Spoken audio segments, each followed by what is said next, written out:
Welcome to Cloud on Air, live webinars from Google Cloud. We are hosting webinars daily. My name is Eddie Pettis, and today I will be talking about controlling data center cooling using the cloud and machine learning. You can ask questions anytime on the platform, and we have Googlers on standby to answer them. So let's get started. Google Cloud is powered by a large fleet of data centers geographically distributed around the world. Each of these data centers includes thousands upon thousands of machines. They consume a significant amount of power and produce a significant amount of heat. This talk today talks about how we manage that heat within our data centers. Traditionally, cooling systems are managed using classical control techniques. These involve mathematical expressions and modeling and frequency responses and all different types of things. For more details, go check out electrical engineering curriculum. However, this being Google, we invest a lot of resources in machine learning and have discovered that it's applicable to a lot of different problems, one of which is data center cooling. So, we actively control our data centers using machine learning today. What this means is that every 5 minutes, our cloud-based intelligence agent pulls a snapshot of the data center cooling system as represented by thousands of sensors throughout the building. And these consist of power readings, temperature sensors, water flow, and the like. We feed all this information into our deep neural networks, which predict the future efficiency and temperature responses based on a set of candidate actions. This allows us to determine how effective an action will be and whether or not those actions will lead us to violate any thermal constraints that we have for our machines. The AI agent will then select actions that satisfy those constraints while minimizing the future energy consumption. Once we've selected an action, we feed those actions back to the data center itself, where the local system will perform a series of checks against fixed constraints to verify that the AI agent is indeed complying with its constraints, and then applies them to the equipment to give it a more optimal set point. We're continuously optimizing our data centers so that we can maximize our energy efficiency. And over the course of this program, we've seen efficiency improvements of approximately 30%. Okay? This is measured at the plant level using objective functions that I will talk about later in this talk. This graph shows the performance over time. What we see is that over the course of about a year, that the performance improves from about 12% improvement down to 30% improvement as the amount of data increases. And this is typical of machine learning systems. The more data you have, the more effectively you can predict the outcomes. So this talk is about how you would build something like this using Google Cloud.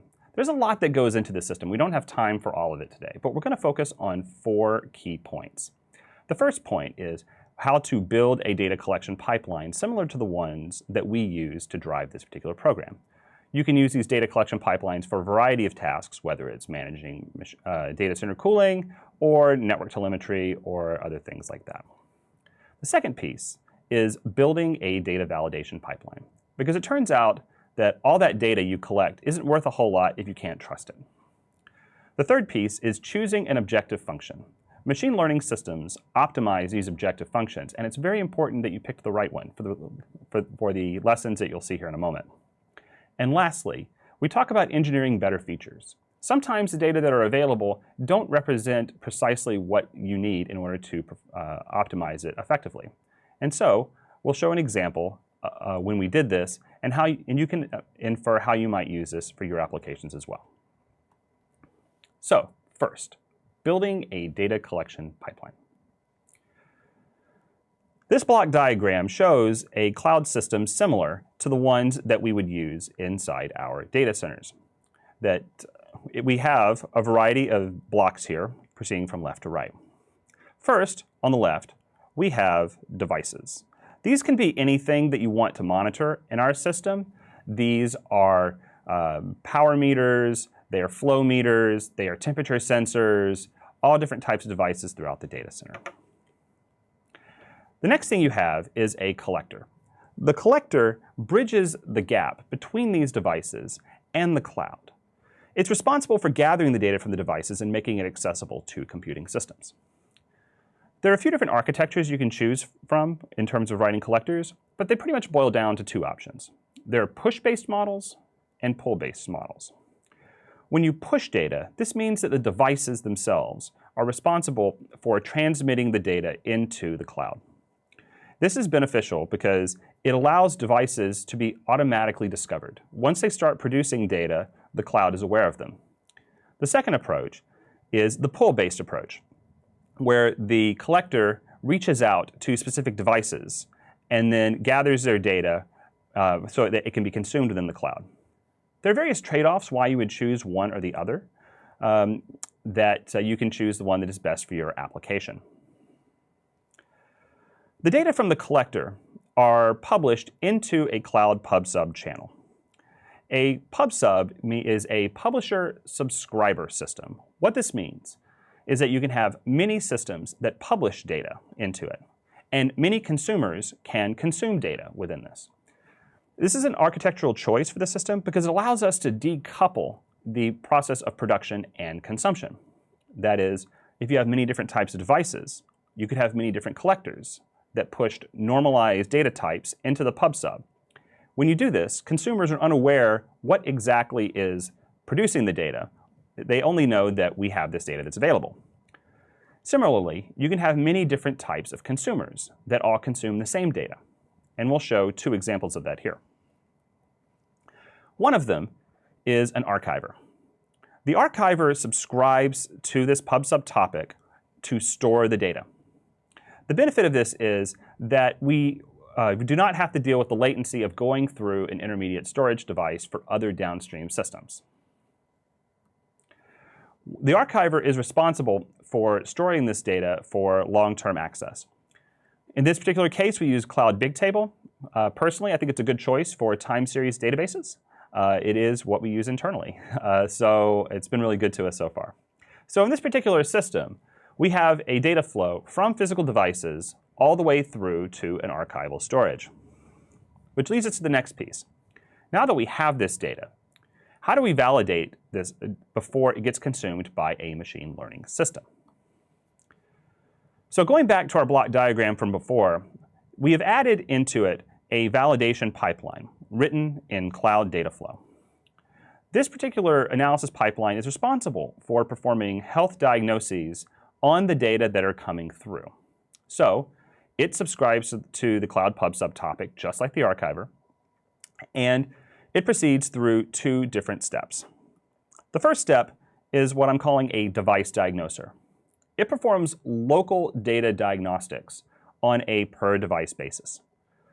What this does is it tells you if it thinks that device is broken in some way.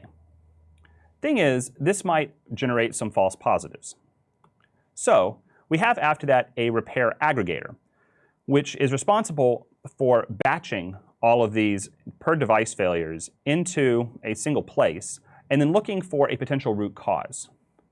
If in any of these cases, if the data are considered to be invalid, that we have a variety of actions we could do. The first one would be to simply tag the data as being untrustworthy, in which case we could drop it from our machine learning system. We could try to fix it in some way. Alternatively, we could send it to a computerized maintenance management system for operations to go repair the devices. So we have better data going forward. This slide shows a potential implementation for the device diagnosers and repair aggregators in a Cloud Dataflow pipeline. So if you're familiar with Cloud Dataflow, some of these topics may be familiar to you. But if not, I can give a quick idea about how this works. So what Cloud Dataflow does is it groups data together by a common key, by keys. And within a key, all of the data are available for analysis. So this particular figure shows a variety of key value pairs that are being passed between the different stages of the pipeline. And the idea here being that once we group it together by that key, all the data are available. At the beginning, we have the device diagnoser, where all the various analyses are keyed by the device name. In this particular case, we have 5 devices, dev1 through dev5, and one switch, switch 1, where all of these devices are connected to. So the device diagnoser may evaluate the data coming through. And in this particular example, it identifies dev2 as having incorrect data. So the device diagnoser emits data on a per device basis to the next stage. In this particular case, what it's saying is that device 1 is okay, device 2 is broken, and so forth. The next step of this is to reshard the data by switch. Sharding basically is how we decide to group the data. So in this particular case, we get devices coming in with a key of device, and then we output that device and its status with the key switch, which then allows us to have our first aggregation rule. The aggregation rule will group all the data together by switch. In this particular example, we see that only dev2 is considered to be broken at the switch level. So when the data are emitted, it emits every device is OK except for dev2. Once it has reached this point in time, we will then output the data upstream. Okay? Now in our second example, we have a bad switch. Now when the switch is broken, all of the devices will appear to be unreachable. So in this case, the device diagnoser says all of the devices are unreachable. When we reshard the data by switch, we're able to then determine that it's actually the switch that is broken. So when the data is reported, that only the switch is reported as broken, and the rest of the devices are still continue to be reported as OK. At this point in time, we've now been able to collect the data and to determine what data are valid for our pipeline.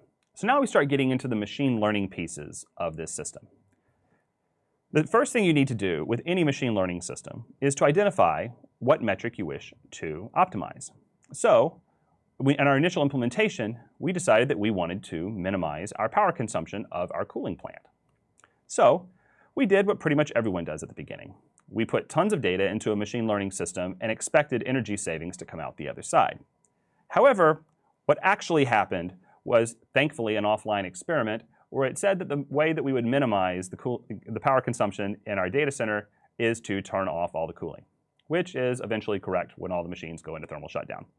So with that in mind, we had to take a step back and look at this a little bit more clearly. So what we decided to do was to change our optimization metric to a mechanical engineering optimization function. It's pretty common among plant engineers of power consumption per unit cooling, usually referred to as kilowatts per ton. Okay? The issue is that our initial objective function did not account for the cooling demand and cooling requirements that would be necessary for the long-term health of these machines. In this particular case, the kilowatt per ton metric has, basically produces efficient results by accounting for the power consumption within the building, while still maintaining sufficient cooling capacity for the demand that the machines are providing. So you may think about this, that if we reduce the amount of power that we're consuming, we are also reducing the amount of cooling that could be provided.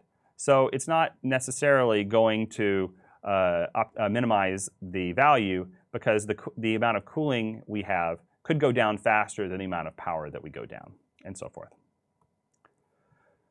The thing is, kilowatts per ton is a fairly noisy measure. That looking at both of these terms, the power consumption in the numerator is a complex interaction of many mechanical devices.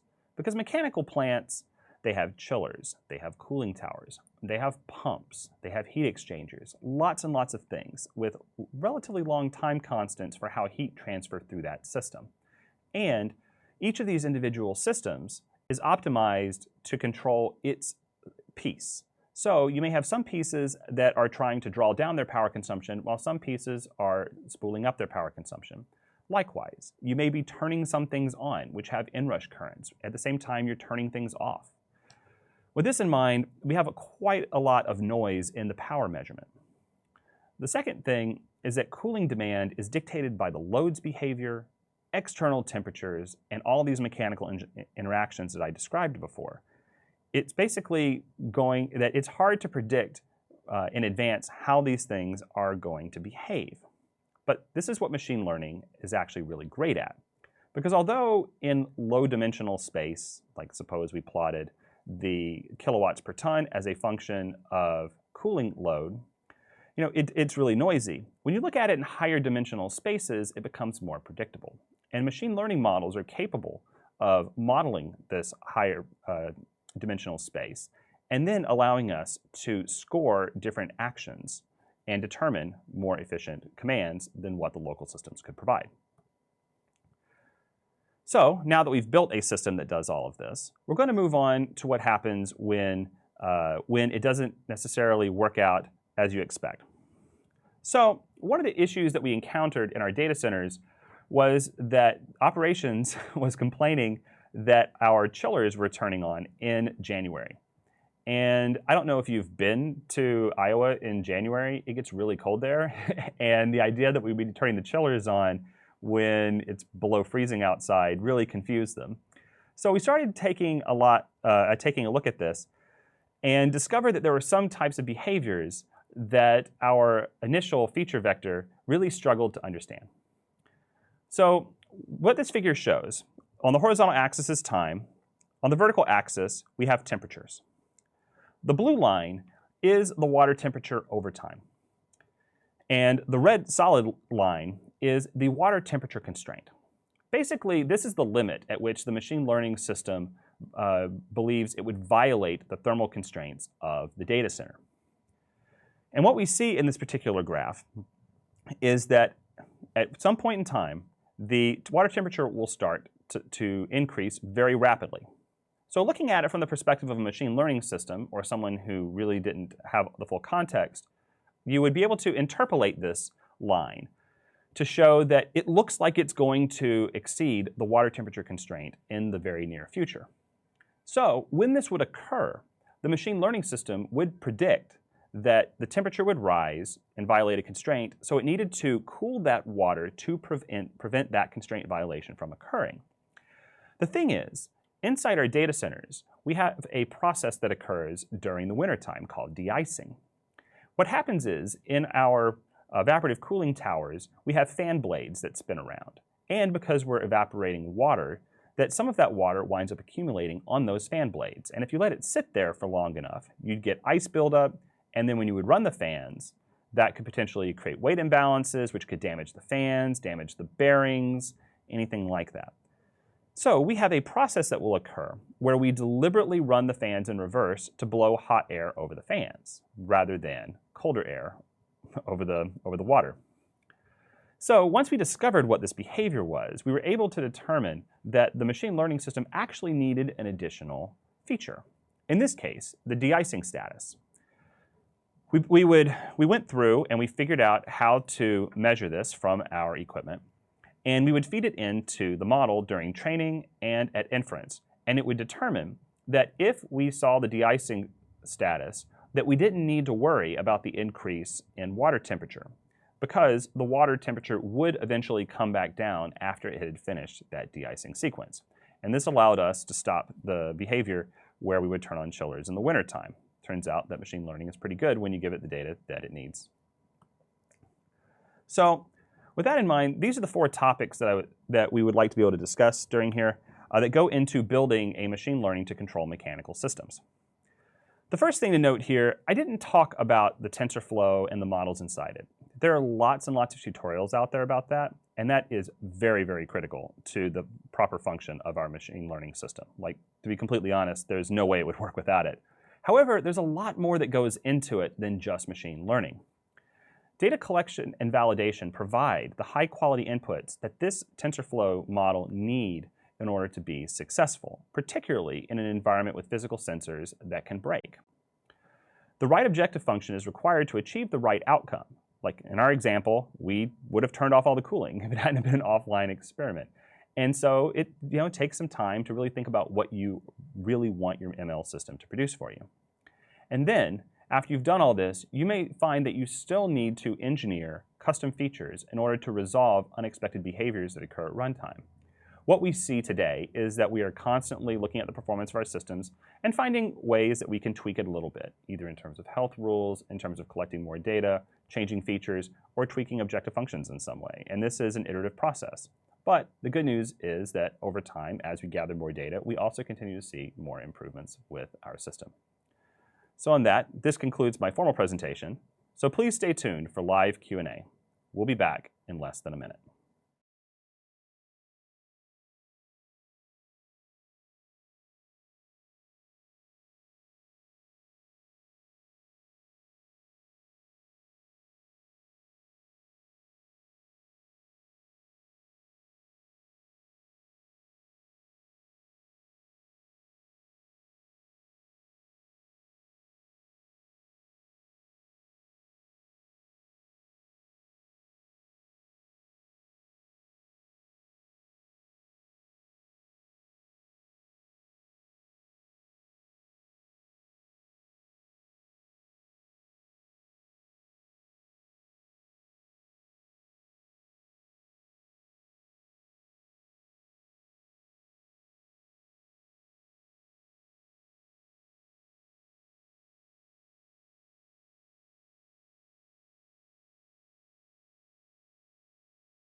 Welcome back. It seems like we've got some questions in from the audience. The first question we have here. It seems like a lot more goes into building an ML control system than this. Where can I learn more about building production machine learning systems? Well, when I started learning about all this, one of the most useful examples that I found was a paper published by some other Googlers on the Google Brain team. There's a great paper out there referred to, it's titled Machine Learning, the High Interest Credit Card of Technical Debt. It is the best titled academic paper I've ever read. But basically what it goes into is a listing of all of the other types of things that go into building a machine learning system that is not a machine learning model. So things like dealing with config skews, training serving skews, the types of data validation that I described in my talk. All these different types of things. It is a really extensive paper. I find it to be a very good practical primer on building production machine learning systems. And I would encourage anyone who ever has to write a production machine learning system, whether it's dealing with the physical world or not, to take a look at this, because there's a lot of wisdom built into that paper. So the second question, your initial prototypes wanted to turn off all the cooling. How do you protect the data center from a bad software release doing the same? Okay, good question. So we talked about this a lot on our external blog post about this. One of the ways that basically we have layers of protection built into our ML control system. The first thing is the ML control system, it does understand the constraints of the building itself. It will, when it predicts actions, it will still steer clear of actions that it believes could violate the constraints. The second thing is that our control client understands what the constraints are. If the machine learning model produces an action that does violate the constraints, it will kick out our control system immediately and revert it to local control, which, although it is less efficient, it is designed to maintain the cooling parameters deterministically. So that's good. The third thing we have is we actually have updated the logic on our cooling equipment locally. So it understands what our machine learning control system is, and for certain types of failures, it will kick us out independently. So for example, if it takes us too long to give an action to the controller, it will basically kick us out due to inactivity or timeout. It understands what its cooling constraints are, and if we violate any of those, it will kick us out. It understands rate of change constraints, so if we try to change something too fast, it'll kick us out. There's lots of different ways that we can revert to local control where it will be safe. And the last one is that we have 24/7 operations support on site. We have a control room where there are people who are tasked with monitoring the health of our power and cooling systems. And if at any point in time they feel uncomfortable with what's going on, they can push a button and just disable us. We work with them to make sure that these happen rarely. And basically, over time, we're able to see those 30% plant efficiency improvements, in spite of the kickouts. So there's that. Let's see. Actually, there's some other things that go along with that, now I think about it. So we talked about how the control system works, but there's also this question about, how can you manage the reliability of the service in general? That our control systems are compliant with our Google Cloud incremental rollout policies. So what that means is that we perform small-scale canaries and then incrementally roll it out over a longer period of time. We have automated monitoring during these rollouts that if at any point in time we encounter an error that's concerning, we halt the rollout and we have the ability to roll back. So that's that one. All right, next question. What is the hardest part about building a machine learning control system? This one is kind of a tricky question that most people would consider it to be something technical. And in practice, I find that the hardest part about building a machine learning control system is engaging with operations. Not because I think that the thing here is that operations wants the building to have reliable power and cooling, and we do too. They want it to be efficient, and we do too. And we spent a lot of effort trying to figure out the right way to present our data and visualize it in such a way that we could say with high confidence that it is efficient and that it's safe. It took us a lot longer than I would have expected to have done with this, but I think in the end, it's been a huge success for us, actually, that the plant engineers and operations teams often advocate on our behalf to people who would be concerned about us doing this because they've seen the care that we've given to tracking availability, to tracking performance, and being responsive to their concerns. The good news is that we're at a point now where I think we have reached kind of a sustainable point with them, and I think it's a huge success for the program. How much of the performance improvement really results from using machine learning? You could start with a poorly optimized control system and get a lot of improvements without much effort. Okay, so I think what this question is getting at is basically that if you start with something that can be easily improved, you get a lot of benefits. Google has been optimizing its data center power and cooling systems for a really long time. That I believe the first time we presented our results for data center efficiency, people thought that we were making them up. They were so efficient. We had a Google Data Center Summit on April 1st, 2009, which everyone thought was a big April Fool's joke. But we actually did present some various internal data center technologies showing the steps that we had taken in order to make our data centers more efficient.